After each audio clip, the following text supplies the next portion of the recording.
Buenos días y bienvenidos a la entrevista de France 24. Nuestro invitado de hoy es Dmytro Kuleba, ministro de Exteriores de Ucrania, que nos acompaña desde Malabo, la capital de Guinea Ecuatorial, quien va de camino a Liberia para obtener apoyo para su país en África.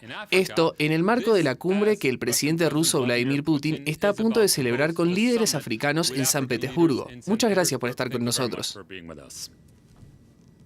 Gracias a ustedes. Tras la decisión de Rusia de suspender la iniciativa de granos del Mar Negro, estamos viendo que Rusia está atacando los puertos ucranianos del Mar Negro, como Odessa, pero también en el río Danubio, en lugares como Reni. En su opinión, ¿cuál es el objetivo de Rusia? Es muy simple. El objetivo de Rusia es agravar la crisis alimentaria mundial, exportar sus propios cereales sin ningún impedimento y beneficiarse de esto. Rusia desea ganar la mayor cantidad de dinero que pueda. El problema de esta estrategia es que el pueblo de Ucrania y el pueblo de África son quienes están pagando el precio de esta viciosa estrategia del presidente Putin, porque nuestros cereales no están siendo exportados, nuestra infraestructura está siendo destruida. Y la gente de a pie en toda África tendrá que pagar más por el pan y otros alimentos, debido al aumento de los precios de estos, y Rusia se llenará los bolsillos para financiar su maquinaria de guerra a expensas de África. Eso es lo que está ocurriendo. Los ataques rusos ocurrieron muy cerca de la frontera con Rumania, un país miembro de la OTAN. También escuchamos recientemente a Vladimir Putin hacerle advertencias a Polonia, otro miembro de la OTAN. ¿Qué estamos viendo? ¿Se está ampliando la guerra en Ucrania y podría convertirse en una guerra entre los países de la OTAN y Rusia?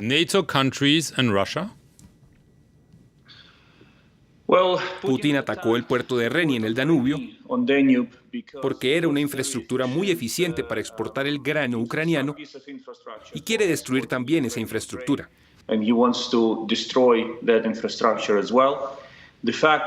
El hecho de que este puerto esté situado justo en la frontera con Rumanía demuestra una vez más que Putin está poniendo a prueba la reacción de la OTAN. Y la OTAN tiene que reaccionar con firmeza y determinación ante este ataque. Hace 2 semanas en Vilna discutimos sobre la futura adhesión de Ucrania y el argumento implícito era que no debíamos provocar a Rusia. Ucrania estaba en contra de este argumento, pero ahora vemos claramente que Rusia no necesita ser provocada, que actúa siguiendo su propia lógica y lleva a cabo ataques y provocaciones devastadoras. Respecto al Mar Negro, Moscú advirtió que los barcos civiles que naveguen cerca de los puertos ucranianos podrían ser considerados como objetivos militares. Así que esto nos lleva a preguntarnos, ¿considera Ucrania, a su vez, que los barcos rusos que se dirigen a puertos rusos u ocupados por Rusia en el Mar Negro son objetivos legítimos? Sí, el Ministerio de Defensa de Ucrania emitió una declaración al respecto, básicamente diciendo lo mismo que usted acaba de decir, que los barcos rusos o donde quiera que estén en el Mar Negro se convierten en un objetivo legítimo, en respuesta a la respectiva declaración oficial rusa. Volvamos a la iniciativa de granos del Mar Negro. Rusia decidió retirarse, pero el presidente Zelensky declaró que esperaba poder revivirla. ¿Sigue siendo esto posible dada la decisión de Rusia de retirarse y los acontecimientos de los que acabamos de hablar? Todo es posible. Esto es lo que hemos aprendido durante el último año y medio de guerra. Así que seguiremos intentando reactivar esta iniciativa de granos del Mar Negro junto con las Naciones Unidas y Turquía. Al mismo tiempo, estamos transmitiendo el mensaje de que, si este esfuerzo fracasa, tenemos que buscar una forma alternativa de exportar los cereales ucranianos por mar, porque es esencial bajar los precios. Me gustaría recordar que el año pasado, tras la introducción del acuerdo de exportación de cereales del Mar Negro, los precios mundiales de los alimentos cayeron un 23%, según las cifras de la ONU. Por lo tanto, es esencial restablecer una ruta marítima. Y en paralelo trabajaremos con la Unión Europea para garantizar el buen funcionamiento y la expansión de las rutas solidarias, que son corredores terrestres de exportación de cereales. Vladimir Putin se comprometió a suministrar a África la misma cantidad de cereales que le entregaba en el marco de la iniciativa de granos del Mar Negro. Y el Financial Times publicó que Putin había propuesto una iniciativa según la cual Qatar le pagaría a Moscú para que le enviara cereales rusos a Turquía, que a su vez se lo distribuiría a África. ¿Cree que esto es lo que se está preparando? Sí, hemos oído sobre los intentos rusos de proponer este tipo de acuerdo. Creo que sería vergonzoso para cualquier país participar en un acuerdo de este tipo, que Rusia está elaborando como resultado de la violación de sus propios compromisos internacionales, la destrucción de los puertos de un país soberano y el chantaje a todo el mundo con una crisis alimentaria y el hambre. Y el hecho de que Rusia diga abiertamente que está dispuesta a compensar la ausencia de cereales ucranianos en el mercado habla exactamente de lo que ya mencioné al principio de la entrevista. Quieren ganar dinero. Quieren ganar más dinero beneficiándose de los precios más altos que ellos mismos han provocado.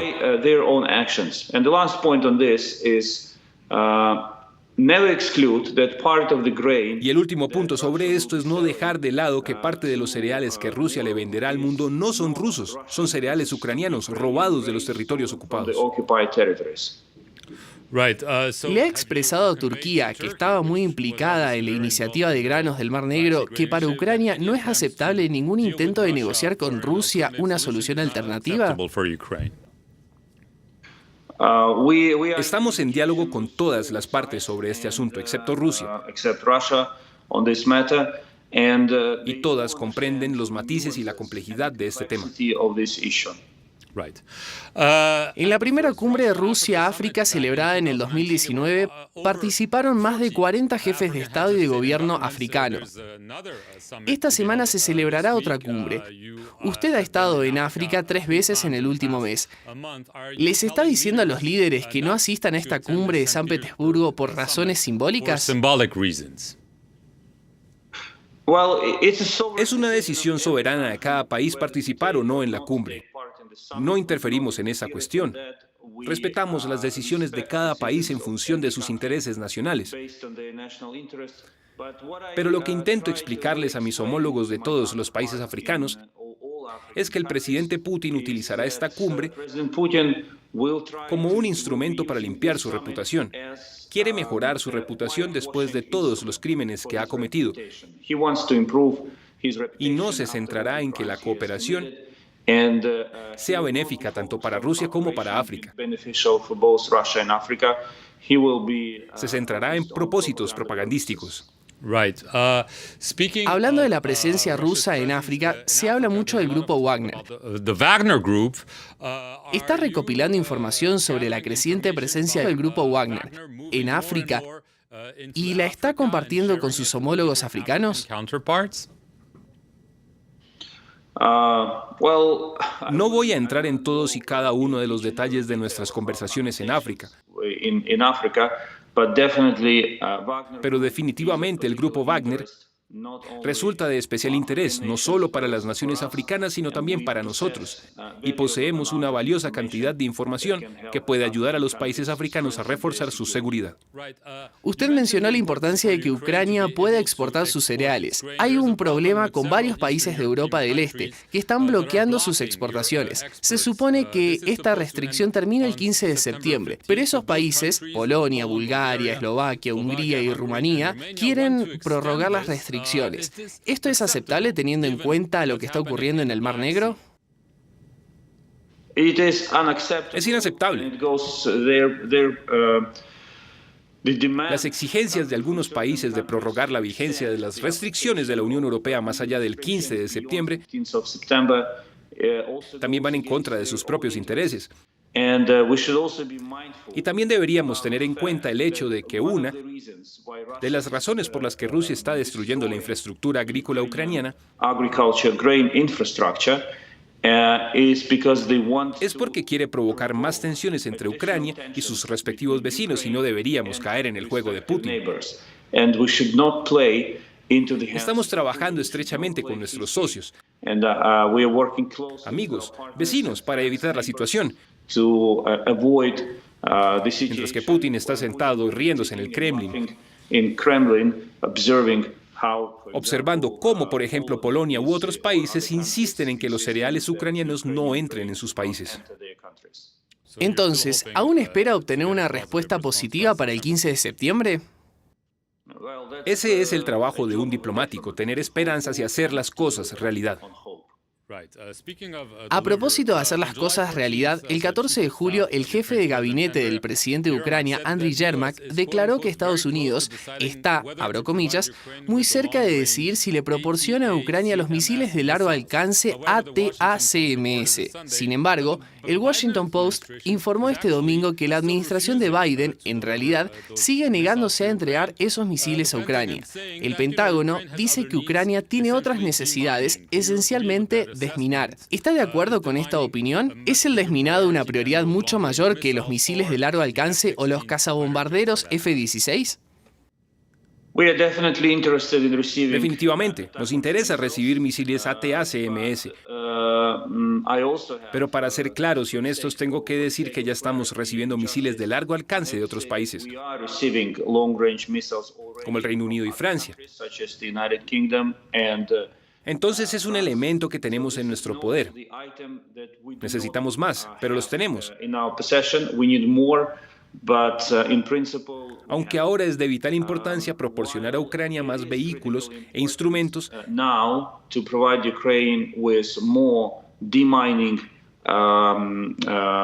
de desminado, porque el ejército ucraniano está llevando a cabo su contraofensiva en campos muy minados. Así que sí, esta es una necesidad crucial. Sobre los F-16 es un proceso que lleva tiempo, pero el acuerdo está hecho. Y seguiremos trabajando en los misiles ATACMS. Pero entendemos la lógica de Washington en la materia. Para concluir, con el objetivo de conservar una vía marítima para la exportación, será necesario patrullar desde el mar y probablemente desde el aire. Esta es la clave, ¿no? Absolutamente. Si tenemos los F-16, no dependeremos del chantaje ruso para exportar los cereales ucranianos al mercado mundial. Así que entre más pronto los recibamos, más pronto podremos poner en marcha un nuevo corredor protegido, eficiente, que funcionará sin obstáculos y millones de toneladas de cereales ucranianos llegarán al mercado mundial, estabilizando los precios, bajándolos, ayudando a la gente a evitar la hambruna y, lo que es más importante, privando a Rusia de su presión chantajista sobre el mundo. Dmytro Kuleba, muchas gracias por estar aquí en la entrevista de France 24 desde Guinea Ecuatorial y gracias a todos ustedes por verla. Permanezcan con nosotros para más noticias.